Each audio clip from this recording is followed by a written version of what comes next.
నమస్తే అండి. జానపద కథల్లో ఇప్పుడు మనం మండువ రాధగారు రచించిన ఓ కథను చెప్పుకుందాం. మంగోలియా దేశంలోని ఒక పల్లెలో బాబిరీ ఖాన్ అనే ఆవిడ ఉండేది. బాబిరీ ఖాన్ చాలా దయగలది. తన చుట్టూ నివసించే వాళ్ళతో పాటు తన ఇంటికొచ్చే పక్షులను, జంతువులను కూడా ఎంతో ప్రేమగా చూసేది. ఆమెకి 5 ఆవులున్నాయి. ఆ ఆవులిచ్చే పాలను విక్రయించి జీవనం గడిపేది ఆమె. ఒకరోజు రాత్రి ఆమె ఆవులు దారి తప్పి ఎటో వెళ్ళిపోయాయి. వాటిల్లోని 3 ఆవులు ఈనటానికి సిద్ధంగా ఉన్నాయి. అయ్యో పాపం, అవి ఎంత బాధపడుతున్నాయో కదా అని ఆమె ఆవుల కోసం గాలిస్తూ తిరగసాగింది. వారం రోజులైపోతున్నా వాటి జాడ తెలియలేదు.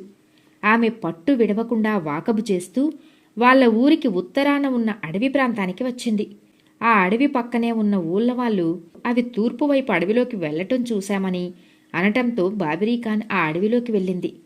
అక్కడ ఒక చెట్టు మీదున్న కాకి ఈమెను చూసి, బాబిరీ ఖాన్, ఏమిటిలా వచ్చావు అంది. నా 5 ఆవులు కనబడకుండా పోయాయి. అందులో 3 ఆవులు ఈనడానికి సిద్ధంగా ఉన్నాయి. అవి ఇటు వచ్చాయని తెలిసింది. నువ్వేమైనా వాటిని చూశావా అని అడిగింది ఆమె. ఆ, చూశాను. ఇదిగో ఈ కుడిపక్క దారిలో వెళ్ళు అన్నది. ధన్యవాదాలు తెలుపుకొని బాబిరీ ఖాన్ కుడివైపుకి నడవసాగింది. కొంచెం దూరం వెళ్ళగానే అక్కడొక సరస్సు కనిపించింది. సరస్సులో నీళ్లు తాగుతున్న కొంగ, బాబిరీ ఖాన్, బాబిరీ ఖాన్, దా దా, దాహం తీర్చుకో అంది. బాబిరీ ఖాన్ ఆగి నీళ్లు తాగింది. ఎక్కడికి వెళుతున్నావు? నేను నీకేమైనా సహాయం చేయగలనా అంది కొంగ. నా ఆవులు ఈ దారిలో వెళ్ళాయని కాకి చెప్పింది. వాటిని చూసేవా నువ్వు అని అడిగింది. అప్పుడు ఆ కొంగ, ఆ చూశాను, ఈ దారిలోనే ముందుకు వెళ్ళాయవి అంది. బాబిరీ ఖాన్ కొంగకు కృతజ్ఞతలు చెప్పుకొని ముందుకు నడిచింది. అలా నడుస్తున్న ఆమె చాలా అలసిపోయింది. అయినా అలాగే ఓపిగ్గా ముందుకు నడుస్తున్న ఆమెను పెద్ద చెట్టు కొమ్మపైన కూర్చుని ఉన్న ఒక పెద్ద గరుడ పక్షి ఆమెను పిలిచింది. బాబిరీ ఖాన్, నువ్వు చాలా అలసిపోయావు, ఇలా ఈ చెట్టు నీడకురా అని పిలిచింది. బాబిరీ ఖాన్ ఆ చెట్టు క్రింద కూర్చొని, ఓ గరుడ పక్షి, నువ్వు ఆకాశం అంతటా తిరుగుతున్నావు కదా, నా ఆవులు నీకెక్కడైనా కనిపించాయా అని అడిగింది. అవును, నేను నీ ఆవులను చూశాను. ఇక్కడి నుంచి తూర్పుగా వెళ్ళు. అక్కడొక మైదానం ఉంది.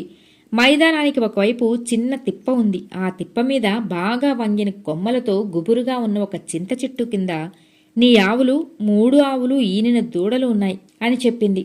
ఆమె ఒక్క ఉదుటున లేచి గరుడపక్షికి అనేక నమస్కారాలు తెలియజేసి వేగంగా నడిచే తిప్ప మీద ఉన్న ఆవుల దగ్గరకు చేరింది. అక్కడ ఆవులు దూడలతో సహా ఉన్నాయి. వాటిని తీసుకుని తిరుగు ప్రయాణానికి సిద్ధమైంది. అయితే ఆ ఆవులన్నీ అక్కడున్న ఒక మొక్క చుట్టూ గుమిగూడి అక్కడి నుండి కదలమని మొరాయిస్తున్నాయి. బాబిరీ ఖాన్ అక్కడికి వెళ్లి ఆ మొక్కని చూసింది. అది చాలా అందంగా ఉంది. దాని ఆకులు పట్టులాగా మెత్తగా రంగురంగులతో మెరిసిపోతున్నాయి. అలాంటి మొక్కను ఇంతకు ముందు ఆమె ఎన్నడూ చూడలేదు. ఆ మొక్కను చూసిన ఆమెకు కూడా దాన్ని వదిలి రాబుద్ధి కాలేదు. దానిని తనతో పాటు తీసుకువెళ్లాలనే ఆలోచన కలిగి వేళ్లతో సహా దాన్ని జాగ్రత్తగా పెకిలించి పైగుడ్డలో మూట కట్టుకుంది. ఆవులు ఆమెను అనుసరించాయి. చీకటి పడుతూ ఉండగా ఇంటికి చేరిన ఆమె ఆ మొక్కని తర్వాత రోజు గుంట తీసి నాటాలి కాబట్టి అప్పటి వరకు జాగ్రత్త చేయటానికి తడిగుడ్డలో చుట్టి ఇంట్లో ఒక మూలను పెట్టింది. ఆవులను కట్టేసి పాలు పిండుకుంటున్న బాబిరీ ఖాన్కి ఇంటి లోపల నుండి పసిబిడ్డ ఏడుపు వినిపించింది. ఆశ్చర్యంతో లోపలికి పరిగెత్తి చూడగా మొక్క ఉండవలసిన గుడ్డలో బాలిక కనిపించింది. ఆమె విస్తుపోయింది. ఎవ్వరూ లేని తనకి భగవంతుడు ఓ బిడ్డను ఇచ్చాడని ఆనందపడింది. పాలను ఆ పాపకి పట్టగానే పాప ఏడుపు ఆపేసింది. అప్పటి నుండి బాబిరీ ఖాన్కి ఆ పాపే లోకమైంది. అల్లారు ముద్దుగా పెంచుకోసాగింది. రోజులు, నెలలు, ఏళ్లు గడిచిపోయాయి. బాలిక ఎంతో అందంగా తయారైంది. ఆమె చర్మం పట్టుకుంటే మృదువుగా ఉంది. ఆమె కళ్ళు పుష్యరాగాల వలె మెరుస్తున్నాయి. ముఖం వికసించిన పద్మంలా ఉంది. ఆమె హృదయం, మాట తీరు మెత్తని పువ్వు వలె ఉంటాయి. ఆమె అంటే గ్రామంలో ఉన్న వాళ్ళందరికీ ఎంతో ఇష్టం. ఆమె అందాన్ని గురించి, ఆమెకు పెద్దల పట్ల ఉన్న భక్తి శ్రద్ధల గురించి అందరూ చెప్పుకోసాగారు. మొక్కబాల గురించి విన్న మంగోలియా దేశ రాజకుమారుడు ఆమెను చూడాలని, వివాహం ఆడాలని అనుకున్నాడు. కుమారుని మనసులోని కోరికను తెలుసుకున్న రాజు మంత్రిని పిలిచి బాబిరీ ఖాన్తో మాట్లాడి ఆ మొక్కబాలని వెంటబెట్టుకు రమ్మన్నాడు. అయితే మంత్రి భార్య తన కూతుర్నే రాజకుమారునికిచ్చి పెళ్లి చేయాలని ఎన్నాళ్లుగానో అనుకుంటుంది. ఇప్పుడు ఈ సంగతి తెలిసిన ఆమె తన కుమార్తెనే మొక్కబాలగా చూపించాలని అనుకుంది. మంత్రితో పాటు తన కుమార్తెను తీసుకుని బాబిరీఖాన్ ఊరికి ప్రయాణమైంది. ఇక్కడ బాబిరీఖాన్ మంగోలియా దేశ రాజకుమారుడు మొక్కబాలను వివాహం ఆడాలనుకుంటున్నాడు అన్న సంగతి తెలిసి చాలా సంతోషపడి మొక్కబాలని పెళ్లి కూతురుగా తయారు చేసి వాళ్లతో పంపింది. సగం దూరం ప్రయాణించాక మంత్రి భార్య మొక్కబాలని బలవంతంగా మేనాల నుండి దింపి ఒక గుర్రం మీద కూర్చోబెట్టి ఆ గుర్రాన్ని అడవిలోకి తరిమేసింది. ఆ గుర్రం అబ్బాసి అనే రాక్షసికి దొరికింది. అబ్బాసి అనే రాక్షసి మొక్కబాల నుండి జరిగినదంతా తెలుసుకుని, రాజకుమారుడిని నేను వివాహమాడితే వేటాడకుండా రోజుకొక జంతువుని భుజించవచ్చు, జీవితాంతం హాయిగా బ్రతకొచ్చు అని అనుకుని మొక్కబాల దుస్తులను నగలను లాక్కొని వాటిని ఆమె ధరించింది. మొక్కబాలని తన గుహలో ఉంచి పెద్ద బండరాయిని గుహద్వారానికి అడ్డంగా పెట్టి రాజభవనం వైపుకి ప్రయాణించింది. అబ్బాసీ రాక్షసి మంత్రిగారి భార్య కంటే ముందుగానే రాజభవనాన్ని చేరుకుంది. అబ్బాసీ రాక్షసిని చూడగానే రాజుకి అనుమానం వచ్చింది. కాని రాజకుమారుడు తనకు కాబోయే భార్యని సంతోషంగా లోపలికి తీసుకువెళుతుంటే ఏం చేయాలో తెలియలేదు. తర్వాత వచ్చిన మంత్రి భార్య జరిగినదంతా తెలుసుకుని చేసేదేమీ లేక మౌనంగా ఊరుకుంది. ఇలా పెళ్లి తంతు ముగిసింది. విందు ముగిశాక ఎవరి దారిన వారు వెళ్లిపోయారు. ఆ రాత్రి రాజకుమారుడు అబ్బాసీ తల నిమిరాడు. అది గట్టిగా రాయి మాదిరిగా ఉంది.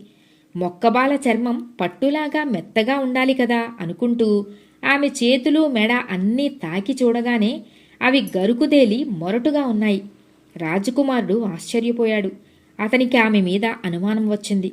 ఏమీ తోచని పరిస్థితిలో ఇలా వారం రోజులు గడిచాయి. ఆమె వచ్చాక రాజభవనంలోని చాలా జంతువులు మాయమైపోతున్నాయి. రాజు యువరాజులిద్దరూ తమ దురదృష్టానికి చింతిస్తున్నారు. అక్కడ బాబిరీఖాన్ ఒంటరిగా జీవిస్తోంది. రాజు దగ్గర నుండి పెళ్లికి పిలుపు కోసం ఎదురుచూస్తోందామె. కుమార్తె వెళ్లి వారమైనా ఏ కబురూ లేదు. బయట నుండి కాకి కావు కావు అని గోల చేయడం మొదలుపెట్టింది. అది విన్న బాబిరీఖాన్ బయటకు వచ్చింది. బాబిరీఖాన్ను చూసిన కాకి, బాబిరీఖాన్, మొక్కబాలని మంత్రి భార్య మోసం చేసింది. మొక్కబాల ఎక్కిన గుర్రం దక్షిణం వైపుకు వెళ్లడం చూశాను అంది. అది విన్న బాబిరీఖాన్ దుఃఖానికి లోనైంది. పిల్ల వెంట తనుపోకుండా మంత్రి భార్యను నమ్మినందుకు పశ్చాత్తాపపడింది. గబగబా దక్షిణపు దిక్కుకు నడుస్తూ పోసాగింది. కొంచెం దూరం పోగానే అక్కడ కొంగ కనబడి, బాబిరీఖాన్, త్వరగా ఆ కొండవైపుకు నడువు, మొక్కబాల ఆర్తనాదాలు నాకు వినబడుతున్నాయి అక్కడ అంది.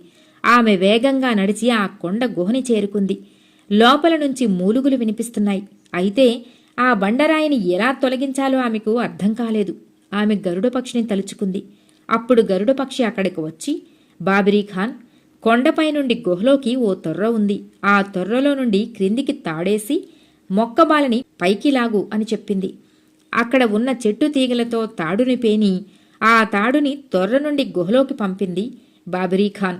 మొక్కబాల ఆ తాడు సహాయంతో పైకి వచ్చింది. ఇద్దరూ కలిసి తమ ఇంటికి వెళ్లిపోయారు. ఈలోపు రాజుకి బాబిరీఖాన్ కుమార్తెని రాజు మోసం చేశాడని ప్రజలనుకుంటున్న విషయము, ఆమె కుమార్తె ఆమె దగ్గరే ఉందన్న కబురు తెలిసాయి. తన కోడలిపై సందేహంగా ఉన్న రాజు ఉపాయం ఆలోచించి తన కుమారుడిని పిలిచి, మీ అత్తగారు మనల్ని తన ఇంటికి విందుకు ఆహ్వానించింది, బయలుదేరండి అని ఆజ్ఞాపించాడు. సంగతి తెలిసిన మంత్రి భార్య భయపడసాగింది. అబ్బాసీ రాక్షసి ప్రయాణానికి ఒప్పుకోలేదు. కాని రాజు రాజకుమారుడు పట్టుబట్టటంతో వారితో కొంచెం దూరం ప్రయాణించి మార్గమధ్యలో వాళ్ల నుండి విడివడి తన గుహవైపుకి వెళ్లిపోయింది. కాకి కావు కావు అంటూ ఆ రాక్షసిని వెంబడించింది. పరిగెత్తి పరిగెత్తి నీళ్లల్లో పడ్డ రాక్షసిని బయటకు రానియకుండా కొంగ దాని కళ్ళల్లో నీళ్లని చిమ్మసాగింది. ఈలోపు గరుడపక్షి దాన్ని తన వాడి అయిన ముక్కుతో ముఖాన్ని చీల్చివేసింది. అబ్బాసీ రాక్షసి మూలుగుతూ తన గుహలోకి పరుగుతీసింది. వెంబడించి వచ్చిన రాజు యువరాజు దాన్ని మట్టుపెట్టమని భటులకు పురమాయించారు. కాకి కావు కావుమంటూ మంత్రి భార్య చేసిన మోసాన్ని కూడా రాజుకు చెప్పేసింది. కోపోద్రిక్తుడైన రాజు మంత్రిని అతని భార్యని బంధించడానికి కొంతమంది భటులను వెనక్కి పంపాడు. అప్పటికే పారిపోతున్న వాళ్లను భటులు బంధించి కారాగారానికి పంపారు. రాజు యువరాజులిద్దరూ బాబిరీఖాన్ ఇంటికి వెళ్లి మొక్కబాలని చూశారు. అత్యంత సౌందర్యంతో మెరిసిపోతున్న ఆమెను చూసిన యువరాజు ఆమె దగ్గరకు వచ్చి, బాలా, నీకోసం నేను స్వయంగా బయలుదేరి రాకుండా మంత్రిని పంపించినందుకు నన్ను క్షమించు అన్నాడు. తర్వాత అంగరంగ వైభవంగా ఈసారి నిజమైన మొక్కబాలని వివాహమాడి యువరాజు సుఖంగా ఉన్నాడు. వాళ్ళిద్దరినీ చూసి రాజు ఆనందపడ్డాడు. కథ సమాప్తం.